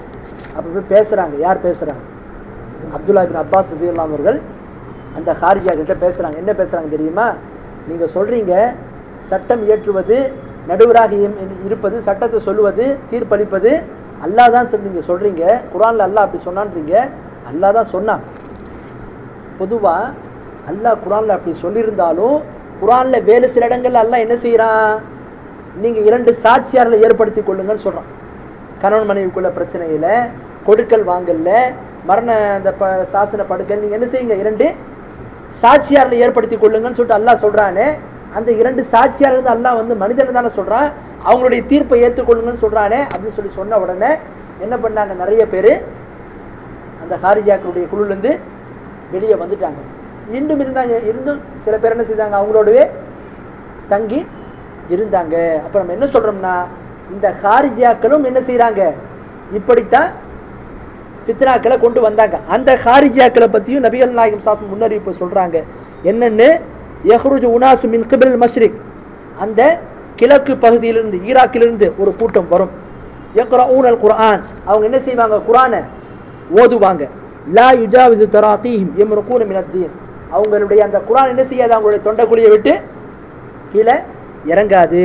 யம்ருகூன மினத்தீன் கமா யம்ருகு ஸம் மினர் ரம்யா, எப்படி வந்து அந்த அம்பு இருக்கு பார்த்தீங்களா, அந்த அம்பு என்பது எப்படி வெளியேறி சென்று விடுகிறதோ அது போன்று என்ன, இவர்களும் மார்க்கத்தை விட்டு வெளியேறி சென்று விட்டவர்கள் என்று சொல்லி நபிகள் நாயகம் சாஸ்ஸம் அவர்கள் சொன்னார்கள். கீழமா சீமாகும், அல்லாஹ்வுடைய தூதரே அவங்களுடைய அடையாளங்கள் என்ன? ரசூலா சொன்னாங்க, சீமாஹும் தஹ்லீல், அவங்களுடைய அடையாளம் என்பது என்ன, தலையை முழுவதுமாக மடிப்பது, மொட்டை அடிப்பது, மொட்டை அடித்தவர்களாக இருப்பது தான் என்ன, ஹாரிஜியாக்களுடைய ஒரு அடையாளம் என்று சொல்லி நபிகள் நாயகம் சாஸ்ஸம் சொல்றாங்க. ஆக இந்த ஹாரிஜியாக்கள் எங்கிருந்து வந்தாங்க, ஈராக்னு சொல்லக்கூடிய அந்த குழப்பமான இடத்துல தான் வந்தாங்க. இன்னைக்கு யாரு ஹிலாஃபத்து ஹலீஃபாவாக இருக்குன்னு சொல்லிட்டு பிரகடனப்படுத்துதா சொல்றாங்களா, அவங்களும் இங்கிருந்து வந்திருக்கிறாங்க, ஈராக்ல இருந்து தான் வந்திருக்கிறாங்க. விளங்குதுங்களா? ஆக இந்த ஈராக் என்பது என்ன, ஒரு குழப்பமான பூமி. இந்த குழப்பத்திலிருந்து நம்ம என்ன செய்யணும், நம்ம காப்பாற்றி கொள்ள வேண்டும். இன்னைக்கு நிறைய நபர்கள் நம்ம பார்க்குறோம், அவங்க என்ன பண்றாங்க, இவர்களுக்கு பின்னாடி எத்தனையோ கொள்கையில சரியா இருக்கிறவங்க, தங்களை கொள்கைவாதிகள்னு சொல்றவங்க, அக்கீதால சரியா இருக்குன்னு சொல்றவங்களாம் என்ன பண்றாங்க, அவங்களுடைய கொடியை தங்களுடைய ஃபேஸ்புக்லையும் தங்களுடைய பேஜில் என்ன பண்றாங்க, பிக்சரா போட்டு அவங்களுக்கு ஆதரவு திரட்டுறாங்க, அவங்களை எதிர்க்கிறவங்கள கடுமையா எதிர்க்கிறாங்க அப்படின்றத நாம பார்க்கிறோம். ஆக இந்த இடத்துல நம்ம நல்லா விளங்கிக் கொள்ள வேண்டும். மார்க்க அறிஞர்கள்ல பல அறிஞர்கள் இந்த அமைப்பை பத்தி என்ன சொல்லியிருக்கிறாங்க அப்படின்றத பத்தி பார்க்கும்போது, சவுதி அறிஞர்கள்ல பல நபர்கள், ஷேக் சாலே சுஹைமி, ஷேக் குனைமான், அதே மாதிரி பல அறிஞர்கள் என்ன சொல்லியிருக்காங்கன்னா, இவங்க யாருன்னு சொன்னா இவங்க ஹாரிஜியாக்கள் மாதிரி தெரியுது, இவங்களுடைய போக்கு ஹாரிஜியாக்களுடைய போக்கு மாதிரி இருக்கு. ஹாரிஜியாக்களுடைய போக்கு என்ன தெரியுமா, உசூலுல் ஹவாரிஜ். ஹாரிஜியாக்களுடைய போக்கு, அவங்களுடைய அடிப்படை என்ன தெரியுமா, ஹாரிஜியாக்கள் இருக்கக்கூடிய முதல் அடிப்படையை நீங்க எடுத்துட்டீங்கன்னு சொன்னா, அவங்க என்ன பண்ணுவாங்க, யாரெல்லாம் அவங்களுடைய பேச்சை கேட்கலையோ, அவங்களுடைய இதுக்கு வந்து ஆதரவு அளிக்கலையோ, அவங்க எல்லாத்தையும் என்ன பண்ணுவாங்க, காஃபிர்னு சொல்லுவாங்க. அப்படித்தான் என்ன பண்ணாங்க, அலி ரலியல்லாஹு சொன்னாங்க, முஆவியா ரலியல்லாஹு சொன்னாங்க, அவங்க படையில இருந்த எல்லா சஹாபாக்களையும் சொன்னாங்க. நடக்குதா? ஆக அதையே தான் இன்னைக்கு இந்த அமைப்பு பண்ணுது. என்ன பண்ணுது இந்த அமைப்பு, எங்க போய் சண்டை போடுறது தெரியுமா, நமக்கு இன்னைக்கு இருக்கக்கூடிய மீடியா என்ன காட்டுது, இவங்க வந்து சிரியாவை எதிர்க்கிற மாதிரியும், பஷார் அல் ஆசாத்தை எதிர்க்கிற மாதிரியும், அதே மாதிரி வந்து ஈராக்கில் இருக்கக்கூடிய ஷியாக்களுடைய அந்த அரசை எதிர்க்கிற மாதிரி நமக்கு காட்டப்படுது. உண்மை அதுவல்ல. இவங்க சிரியாவில் யாரை அடித்தாங்க தெரியுமா, ஷாமில் இவங்க யாரை எதிர்த்து போரிட்டு இருக்காங்க தெரியுமா, யாருடைய இடத்த கையகப்படுத்தியிருக்காங்க தெரியுமா. இவங்க சொல்கிறாங்கல்ல, நாங்கள் இந்த இடத்த கையப்பட்டுட்டோம், இந்த இடத்த நாங்கள் வந்து எங்களுடைய கண்ட்ரோலில் கொண்டு வந்துட்டோம், இத்தனை கிணறுகளை நாங்கள் வந்து எடுத்துட்டோம், இணை கிணறுகளை அப்படின்னு சொல்லி சொல்கிறாங்களே, இது எல்லாம் யாருடைய இடம் தெரியுமா. இந்த 3 வருஷமா 4 வருஷமா சிரியாவில் சண்டை நடந்துச்சு. யாருக்கு சண்டை நடந்துச்சு சிரியாவில், பஷார் என்று சொல்லக்கூடிய அவனுடைய ஆட்சி, அந்த அவங்களுக்கும் அந்த கவர்மெண்ட்டுக்கும் அஹ்லு சுன்னா இருக்காங்க தெரியுமா. அஹ்லு சுன்னா, அஹ்லு சுன்னானா யாரு, சுன்னிகள் நம்ம சொல்றோம் பார்த்தீங்களா, குர்ஆன் சுன்னா பின்பற்றக்கூடிய மக்கள், இவங்களுக்கு நடந்த சண்டை. ஆக இவங்க என்ன பண்ணாங்க, பஷார்கிட்ட இருந்து சில இடத்த கையகப்படுத்தி வச்சிருந்தாங்க. ஆக அந்த இடத்த தான் இந்த ஐஎஸ் என்று சொல்லக்கூடிய அமைப்பு என்ன செய்திருக்குது, கைப்பற்றி வச்சிருக்குது. இவங்க யாருடைய இடத்த கையகப்படுத்தி வச்சிருக்கிறாங்க, முஸ்லிம்களுடைய இடத்த தான் பிடிச்சு வச்சிருக்கிறாங்க. அது போக என்ன பண்றாங்கன்னா, இவங்க அவங்க பிடிச்ச இடத்தினுடைய அந்த கிணறு இருக்கு பார்த்தீங்களா, எண்ணெய் கிணறுகள், அந்த கிணறுடைய யாருக்கு பெட்ரோல் கொடுக்குறாங்க தெரியுமா, உண்மை நிலவரம் என்னன்னு தெரியுமா. நம்மலாம் என்ன பண்றோம் தெரியுமா, நமக்கு தெரிஞ்சதெல்லாம் என்ன, ஒரு சில மீடியாக்கள் எப்போதுமே நல்லா பாருங்க, எல்லாத்துக்கும் மேல ஒரு இஸ்லாமிய அரசாங்கம் ஏற்படுவதற்கான ஒரு ஆயத்தமான நிலை வரும்போது அதை வந்து இந்த உலகத்துல இஸ்லாத்தை எதிர்க்கிறாங்க, அவங்களை ஆதரிப்பாங்க. இஸ்லாமிய அரசாங்கம் ஒன்று உருவாக போற ஒரு நிலை ஏற்பட்டுச்சுன்னு சொன்னா, இஸ்லாத்தை எதிர்க்கக்கூடிய நபர்கள் வந்து அமெரிக்கா இருக்கு, இன்னைக்கு வந்து பிரிட்டன் இருக்கு, பிரிட்டிஷ் இதெல்லாம் இருக்கு, இவங்களாம் ஆதரிப்பாங்களா, நல்லா யோசிச்சு பாருங்க. ஷியாக்கள் ஆதரிப்பாங்களா, ஆதரிக்கவே மாட்டாங்க. ஆனா இன்னைக்கு பார்க்குறோம், இவங்க எல்லாம் இஸ்லாமிய ஆட்சின்னு சொல்லி பிரகடனப்படுத்தினதுக்கு அப்புறமும் யாரும் அவங்களை எதிர்க்காம இருக்கிறாங்க. ஏன்னு சொன்னா பஷாரே இவங்களை எதிர்க்கல. ஏன் சொல்லுங்க பார்க்கலாம், ஏன் பஷாரை எதிர்க்கல இவங்களை, ஏன்னா இவங்க இது வரைக்கும் பஷாரை எடுத்து எதுவுமே செய்யல. யாரை எடுத்து பண்ணிட்டு இருக்கிறாங்க, இவ்வளவு காலமா அஹ்லு சுன்னாங்கிறது சண்டை போட்டாங்களா, அவங்கள எழுத்து தான் இவர்கள் அவங்களோட இடத்தை தான் கையகப்படுத்தி கொண்டிருக்கிறாங்க, அந்த இடத்தை பிடித்து கொண்டிருக்கிறாங்க, அந்த முஸ்லீம் வீரர்களை தாக்கி கொண்டிருக்கிறாங்க, அவங்கள கொள்றாங்க. இதுதான் என்ன இவங்க செய்யக்கூடிய ஃபித்னாஸ், இவங்க செய்யக்கூடிய குழப்பங்கள். அது போக அங்க சிரியாவிலையும் ஈராக்கிலையும் யாரெல்லாம் இவங்களுக்கு கட்டுப்படாம இருக்கிறாங்களோ அவங்க எல்லாம் இவங்க என்ன சொல்றாங்க, காபிர்கள்னு சொல்றாங்க. ஆக இந்த மாதிரி ஒரு மனுஷனை பார்த்து காபின்னு சொல்லக்கூடிய போக்கு யாருடைய போக்கு, ஹாரிஜாக்களுடைய போக்கு. ஆக அந்த போக்கை தான் நம்ம பார்க்குறோம். இது எந்த அளவுக்கு போச்சுன்னு சொன்னா, சவுதி அரசாங்கத்தை கூட இவங்க என்ன சொல்றாங்க தெரியுமா, தாகுத்துடைய அரசாங்கம்னு சொல்றாங்க, ஷைத்தானுடைய அரசாங்கம்னு சொல்றாங்க. இனி வந்து ஃபித்னா ஏற்படுத்துறதுக்கான ஒரு ஆயத்தம். நிம்மதியா என்ன செஞ்சுட்டு இருக்காங்க மக்கள்? ஹஜ்ஜையும் உம்ராவையும் அதே மாதிரி மஸ்ஜித் நபவியும் என்ன செஞ்சுட்டு இருக்காங்க? நிம்மதியா போய் தொழுது கொண்டு வர்றாங்க. அதுல ஃபித்னா ஏற்படுத்துவதற்காக எங்கே இந்த குழப்பம் வந்திருக்குதோன்னு சொன்ன என்ன செய்ய வேண்டியிருக்கு? சந்தேகப்பட வேண்டியதா இருக்குது. ஆக கொள்கையை தெரியாத நிறைய நபர்கள் என்ன பண்றாங்க? இவருடைய பிடியில சிக்கிட்டு இருக்காங்க. அந்த மக்களுக்கு நம்ம சொல்றோம், இது இஸ்லாமிய ஆட்சி என்பதே கிடையாது. இது யாருடைய ஆட்சி? இது ஹாரிஜாக்களுடைய ஆட்சி, ஹாரிஜாக்களுடைய போக்காக இருக்கிறது அப்படின்றத நாம விளங்கிக் கொள்ள வேண்டும். அடுத்து இந்த மாதிரி ஃபித்னாக்களை ஒரு மனிதன் நல்லா விளங்கிக் கொள்ள வேண்டும். இஸ்லாமிய மார்க்கத்தை பொறுத்த வரைக்கும் ஒரு முஸ்லீமுடைய எண்ணம் என்னவா தெரியுமா இருக்கணும்? இந்த பூமியில வந்து நம்முடைய அடிப்படை நம்ம செய்யக்கூடிய பணி, நாம் வந்து இந்த உலகத்துல இஸ்லாமிய ஆட்சியை கொண்டு வரணும், அரசாங்கத்தை கொண்டு வரணும், அதற்காக முயற்சி செய்யணும். இது இஸ்லாமிய வழிமுறை கிடையாது. நல்லா விளங்கிக் கொள்ள வேண்டும். இஸ்லாம் நமக்கு என்ன அடிப்படைகளை சொல்லி தருதுன்னு சொன்னா, நாம இந்த உலகத்துல செய்ய வேண்டிய வேலை என்னன்னு சொன்னா, அல்லாஹ்வுடைய மார்க்கத்தில் இருக்கக்கூடிய அடிப்படையான கொள்கையான லா இலாஹ இல்லல்லாஹ் எடுத்து என்ன செய்யணும்? அவ மக்கள்கிட்ட சொல்லணும். அதுதான் நம்மளுடைய வேலையை தவிர இந்த உலகத்துல வந்து ஆட்சி அதிகாரத்தை கொண்டு வர்றது என்ன நம்மளுடைய பணி கிடையாது. ஏன்னு சொன்னா, ஆட்சி அதிகாரத்தை கொடுப்பது என்பது யாருடையது? யாருடைய கையில் இருக்கிறது? அல்லாஹ்வுடைய கையில் இருக்கு. அதுதான் சொல்லுவாங்க, கிலாபத் என்பது, ஆட்சி என்பது வஹபின்னுவாங்க. வஹபின்னா அல்லாஹ்வால் கொடுக்கப்படுவது. அதை முயற்சி செய்து என்ன செய்ய முடியாது? நம்மால் பெற முடியாது. நம்முடைய வேலை என்னன்னு சொன்னா, நாம எப்படி அல்லாஹ் நபிமார்கள் என்ன நோக்கத்துக்காக வேண்டி அனுப்புனா, இன்னைக்கு நிறைய பேர் என்ன பண்றாங்க? லா இலாஹ இல்லல்லாஹ்னு சொன்னா, லா ஹாக்கிம் இல்லல்லாஹ், ஆட்சி அதிகாரம் அல்லாஹ்வை தவிர வேறு யாருக்கும் இல்லை என்பதை என்ன செய்யறாங்க? சொல்றாங்க. லா இலாஹ இல்லல்லாஹ்வுடைய அர்த்தமே இது தவறு. ஆட்சி அதிகாரம் அல்லாஹ்வை தவிர வேறு யாரும் இல்லை என்பது என்ன? லா இலாஹ இல்லல்லாஹ்வுடைய அர்த்தம் கிடையாது. லா இலாஹ இல்லல்லாஹ்வுடைய உண்மையான அர்த்தம் என்ன?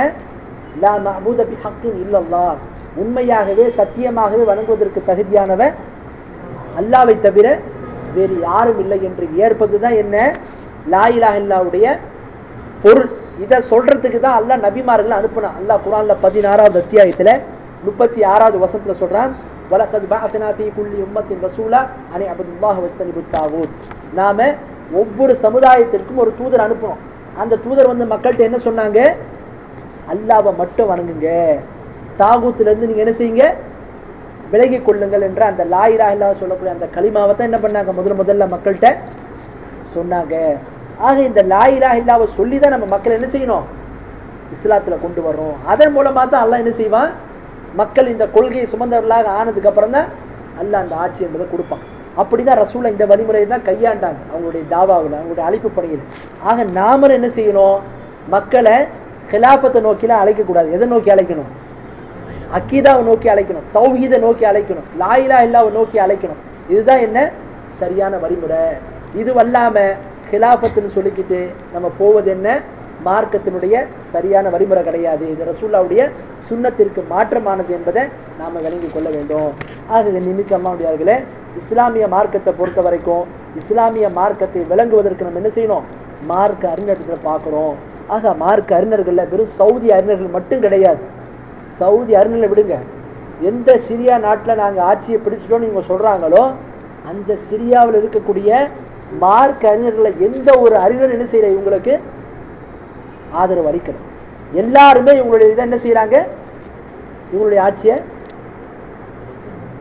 என்ன செய்யறாங்க? காரிஜாக்களுடைய போக்குன்னு தான் சொல்றாங்க. காரிஜாக்களுடைய வழிமுறை தான் இவங்க போயிட்டு இருக்காங்க என்றுதான் எல்லா அறிஞர்களுமே சொல்றாங்க. சவுதி அறிஞர்கள் மட்டும் கிடையாது, ஷாம்னு சொல்லக்கூடிய சிரியால இருக்கக்கூடிய மார்க்க அறிஞர்கள் கூட இதைத்தான் சொல்றாங்க. அதை நம்ம நல்லா விளங்கி கொள்ள வேண்டும். இது ஒரு ஃபித்னா. இந்த ஃபித்னாவுக்குள்ள போய் நம்ம என்ன செய்யக்கூடாது? யாரெல்லாம் நம்ம பார்க்குறோம், இன்னைக்கு நிறைய அமைப்புகளை பார்க்குறோம். ஹிஸ்புத் தஹ்ரீர்னு ஒரு அமைப்பு, இஹ்வானுல் முஸ்லிமீன் ஒரு அமைப்பு, ஜமாத் இஸ்லாமி இன்னொரு அமைப்பு, இங்கே நம்ம எடுத்துக்கிட்டா எத்தனையோ தாமுக அந்த அமைப்பு இந்த அமைப்பு.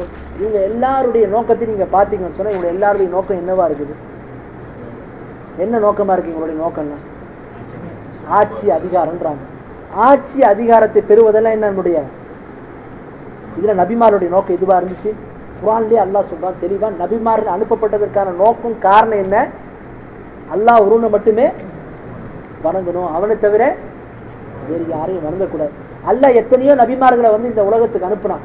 அதுல சிலருக்கு ஆட்சியை கொடுத்தான், சிலருக்கு ஆட்சியை கொடுக்கல. சுலைமான் நபிக்கு ஆட்சியை கொடுத்தான், நபிகள் நாயகம் சாசனுக்கு அல்லாஹ்வுத்தாலா ஆட்சியை கொடுத்தான். எத்தனோ நபிமார்களுக்கு ஆட்சியை கொடுக்கல.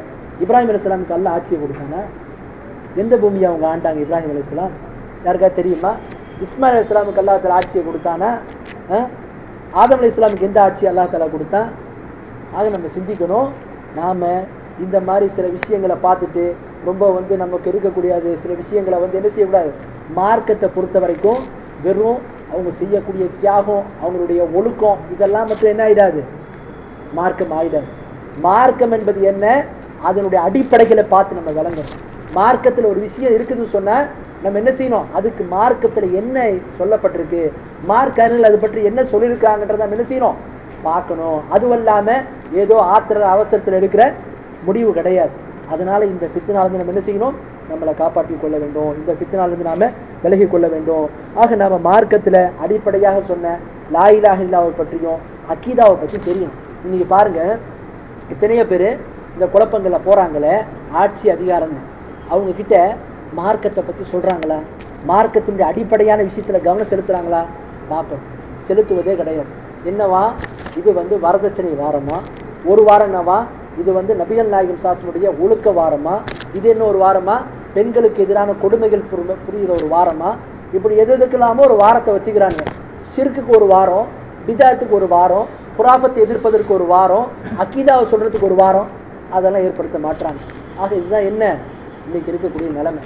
ஆக இன்னைக்கு அம்மாவுடையார்களே, இவ்வாறு யார் ஒருவர்கள் இஸ்லாமிய மார்க்கத்தில் இஸ்லாத்தில் சொன்ன அடிப்படையான லா இலாஹ இல்லல்லாஹ் சொல்லக்கூடிய அந்த கொள்கைக்கு முக்கியத்துவம் தராம மற்ற விஷயங்களுக்கு முக்கியத்துவம் தருகின்றார்களோ, அவங்க நீங்க பார்த்தீங்கன்னா அவங்க எல்லாருடைய போக்கு என்ன, கடைசியில் லா இலாஹ இல்லல்லாஹ் ஒண்ணுமே இல்லை அப்படின்ற மாதிரி ஆயிடும். இதுக்கு ஒரு தெளிவான உதாரணத்தை நான் சொல்லணும்னு சொன்னா, ஹிஜ்ரா கமிட்டி கேள்விப்பட்டிருக்கீங்களா? தமிழ்நாட்டில் ஹிஜ்ரா கமிட்டி, இந்த கமிட்டி எங்கேருந்து வந்துச்சு தெரியுமா? யாருக்காவது இந்த கமிட்டி எங்கேருந்து வந்துச்சு தெரியுமா? தமிழ்நாட்டில் ஜாக்குன்னு ஒரு அமைப்பு இருக்கு. அவங்க கிட்ட இருக்கக்கூடியவங்க தான் என்ன பண்ணாங்க, இதுல நிறைய பேர் வந்தாங்க. அந்த அமைப்புலேருந்து என்ன பண்ணாங்க, நாங்கள் கணக்கியல் ரீதியை பெருநாளை கொண்டாடுவோம், நோன்பு ஆரம்பிப்போம்னு சொல்லி ஹிஜ்ரான்னு ஒரு கமிட்டியை வச்சு வெளியே வந்தாங்க. இவங்கெல்லாம் யாருப்பா, இவங்கெல்லாம் எப்படிப்பட்டவங்க என்று நம்ம பார்த்தோம்னா, இவங்கெல்லாம் ஒரு காலத்தில் தௌஹீது தௌஹீது தௌஹீது பிதாத்து குராபத்துன்னு சொல்லிட்டு இருந்தாங்க. இன்னைக்கு எங்கே போனாலும் விஞ்ஞானம், அஸ்ட்ரானமி, அது இது அப்படின்னு தான் சொல்கிறாங்க. என்ன பண்ணிட்டாங்க, தௌஹீது இவங்களுக்கு 2ஆம் பட்சம் ஆயிடுச்சு. எந்த அளவுக்குன்னு சொன்னால், இந்த ஹிஜ்ரா கமிட்டியில் சில பேர் இருக்கானுங்க. அவங்களாம் யார் தெரியுமா, சையான ஹதீஸ் குர்ஆனுக்கு முரண்படும் என்ற கான்செப்டில் இருக்கிறவன், அவனும் அதில் இருப்பான். சில பேர் என்ன, ஜனநாயகம் கூடும் என்று சொல்லக்கூடிய அவன் அந்த கான்செப்டில் இருப்பான் அந்த கூட்டத்தில். இன்னும் சில பேர் என்ன, ஹதீஸே வேணான்னு சொல்கிறவன் அதில் இருக்கான். ஆக இவ்வாறு யாரெல்லாம் இஸ்லாம் சொல்லக்கூடிய அந்த சரியான அடிப்படையை விட்டுட்டு ரசூல்லா சொல்லக்கூடிய அந்த மன்ஹஜிலேருந்து அந்த தாவாலேருந்து விலகி தவறான பாதைக்கு போகிறாங்களோ, தவறான மன்ஹஜை கையில் எடுக்கிறாங்களோ, தவறான விஷயங்களை அடிப்படையாக நினைக்கிறாங்களோ, அவங்க எல்லாம் கடைசியில் என்ன ஆகிறாங்க, உண்மையான அடிப்படையை விட்டு விலகி செல்பவர்களாகத்தான் இருக்கிறாங்க. அதைத்தான் நம்ம பார்த்துட்டு இருக்கோம். அதனால மார்க்கத்தில் எதுக்கு முக்கியத்துவம் கொடுக்கணுமோ அதுக்கு கொடுங்க. இன்னைக்கு பார்க்குறோம் எத்தனை பேருக்கு விதி தொடர்பான நம்பிக்கையை பற்றி தெரியும், விதிக்கு என்ன படித்தரங்கள் இருக்கு, என்னென்ன மராத்தீப் இருக்கு, விதிக்கு என்னென்ன படித்தரங்கள் இருக்கு, யாருக்கா தெரியுமா? உங்களை யாருக்கா தெரியுமா விதிக்கு என்ன படித்தரம் இருக்கு? விதிக்கு என்ன படித்தரம் இருக்கு? கதர் இருக்குல்ல, அதுக்கு என்ன படித்தரம்னு சொன்னால் அந்த மர்த்தபான்னு சொல்லுவாங்க. என்ன சொல்லுவாங்க? டைப்ஸா, கேட்டகரி, வகைகள் கேட்டகரி. விதியினுடைய என்னென்ன கேட்டகரி இருக்கு, யாருக்கா தெரியுமா?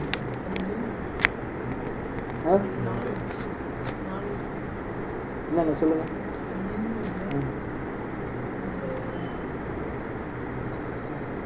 சரி, நீங்கள் எத்தனையோ பேர் விதியில் ஒரு விஷயம் நிறைய பேர் குழப்பப்படுவாங்க. ஒரு அல்லாஹ் தான் நன்மையும் படிச்சிருக்கிறான், தீமையும் படிச்சிருக்கான். ஒரு மனிதன் சத்தியத்தில் போகிறதும் என்ன, நேர்வழியில் சொர்க்கத்தில் போகிறதும் என்ன, அல்லாஹ்வுடைய விதிப்படி தான். ஒரு மனிதன் பாவம் செய்தும் நரகத்துக்கு போகிறது என்ன, விதிப்படி தான். இதுலேயே எத்தனை பேர் தடுமாட்டத்தில் இருக்காங்க தெரியுமா? அப்போ ஒரு மனுஷன் நரகத்துக்கு போகிறது விதின்னு சொன்னால், அப்போ அந்த மனிதனுடைய குற்றம் என்ன இருக்கிறது? அப்போ அல்லாஹ் நீதமானவன்றானே, இது எப்படி அப்படின்ற ஒரு சில சந்தேகம் என்ன செய்யுது, நிறைய பேருக்கு மனசில் இருக்கும். ஆனால் இன்ன வரைக்கும் யாருக்கும் அதுக்கான தீர்வு நிறைய பேர் பார்க்க மாட்டாங்க. அதுக்கான தீர்வு நமக்கு மார்க்கம் சொல்லுது. எப்படி?